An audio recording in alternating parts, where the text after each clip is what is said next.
मतलब मुझे बहुत डिस्टेस्टफुल लगता है। मैंने कुछ एक स्टैंड अप कॉमिक से कहा भी कि guys please work on your jokes.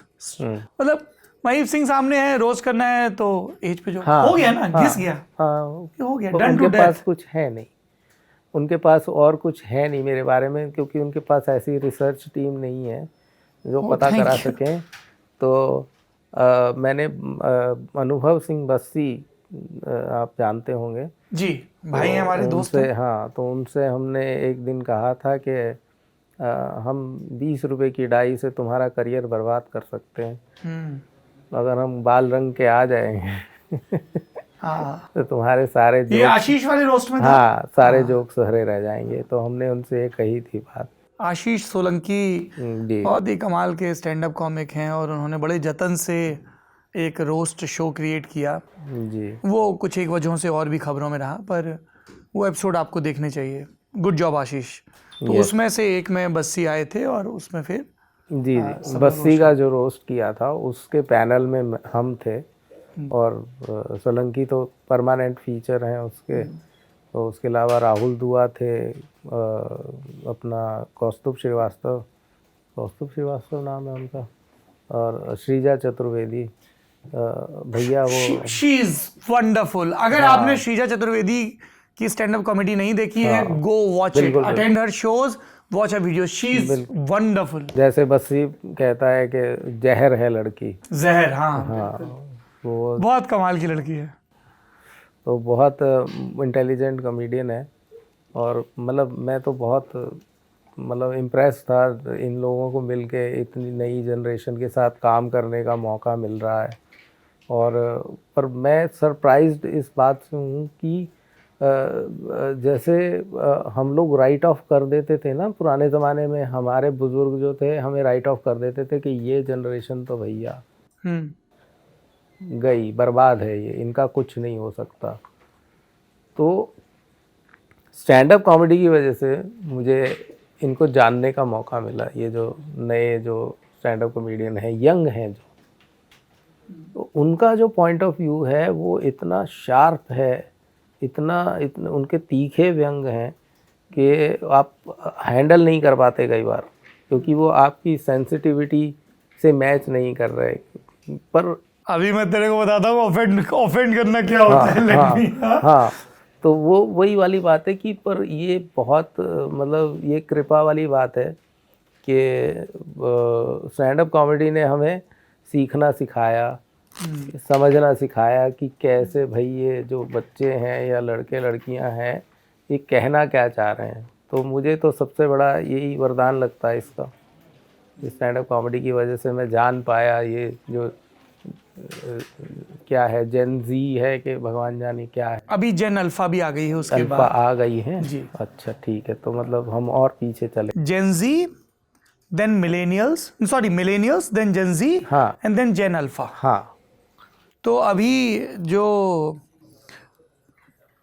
बछिया बछड़े हैं, मतलब 8-9 साल से 15-16 साल के एज ग्रुप वाले, वो जेन अल्फा है। मुझे एक दिन फ्लाइट में अनन्या पांडे मिल गई, तो भुवन बाम, अनन्या और हम लोग बेंगलुरु से मुंबई फ्लाई कर रहे थे, एक इंडिया टुडे का इवेंट था।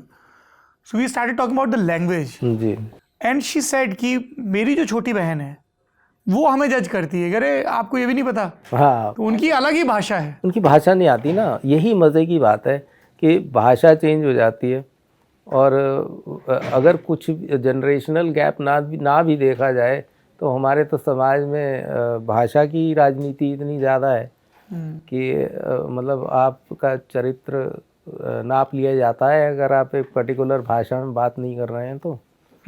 आपका मतलब ये नहीं कि आपको वो भाषा नहीं आती, इतना सिंपल नहीं है कि आपको अंग्रेज़ी नहीं आती तो कोई बात नहीं भाई, सीख लेना, है ना। अगर आप हिंदी में बात कर रहे हैं और हिंदी में भी कहीं देशज में बात कर रहे हैं और उसमें भी कहीं जो है आप गांव की बोली में बात कर रहे हैं, तो आपका तो चरित्र नाप लिया जाता है। तो मुझे लगता है कि गांव के लोग बहुत ज़्यादा एडवांस हुआ करते थे अपने एटीट्यूड में कि चीज़ों को समझने में या अडेप्ट करने में। उतने ये जो अल्फ़ा या जो भी जी हैं वो इतने अडेप्टेबल नहीं है कि उनको इतना आसानी नहीं रहती है कि तो हम उनके लिए हम भी तो नए हैं ना भाई। हमारी भी तो देख लो, मोटर स्टार्ट होने में टाइम लगता है, तो समझ जाओ ना कि हाँ मोटर स्टार्ट होने में टाइम लगता है। तो वो नहीं समझ पा रहे हैं, वो है डिफरेंस। डीजल इंजन है, हाँ, देर से गर्म होता है पर देर तक चलता है। देर तक चलता है। पर मैं इस बात से बहुत खुश हूँ कि मुझे मौका मिल रहा है कि भाई हम इनके बीच, हमें अभी भी बहुत सारी बातें समझ नहीं आती उनकी, क्योंकि उनकी जैसे कोई उदाहरण, जैसे मतलब कि ये जो वोकैबुलरी है या जो उन्होंने नई लिंगो या लैंग्वेज अपनी बनाई है, तो हर एक जनरेशन करती है वो तो। पर ये जो जेंडर पॉलिटिक्स है, ये मुझे नहीं समझ में आती है। किस तरह की? मतलब मैं आपको बताता हूँ, मैं मतलब खिलाफ नहीं हूँ किसी भी तरह की सेक्सुअलिटी के, पर वो आप ये समझिए कि जब मैं 40-42 साल का था, तो तब मैंने पहली बार ये होमोसेक्सुअल वर्ड सुना था। ओके। क्योंकि हम जिस परिवेश से आते हैं वहाँ पे ये चीज़ें नहीं होती हैं। अगर होती भी नहीं होंगी, होती हैं या एक्नॉलेज नहीं होती होंगी, तो इस लेवल पर भी एक्नॉलेज नहीं होती हैं। अगर होती हैं एक्नॉलेज, तो वो बॉलीवुड ने जो झुनझुना थमा रखा है हमें कि ये गे ये होते हैं भाई। वो बहुत ही दोस्ताना स्टाइल ऑफ पोर्ट्रेयल की, बहुत ज़्यादा एक क्रूड, क्रूड एक इंटरप्रिटेशन के गे क्या होता है। तो वही था हमें, तो हमें वही वाली बात है कि एक जनरेशन जब यंग होती है या मिडिल एज होती है, मिडिल एज तक पहुँचते पहुँचते वो कहती हैं कि हमें नहीं जानना भैया, हमें नहीं जानना कि तुम क्या करते हो, कैसे करते हो, कहाँ से करते हो, हमें नहीं पता, ना हमें जानना है। तो यही चीज़ विमेंस राइट के बारे में थी, है ना, कि भैया अब हमारी बारी आई तो फेमिनिज्म आ गया, है ना। ऐसा था जिस परिवेश से हम आ रहे थे जी। तो पर मैं बहुत अपने आप को खुशकिस्मत मानता हूँ कि क्योंकि मुझे हर चीज़ का मजाक उड़ाना था, तो मुझे हर चीज़ को समझना पड़ा।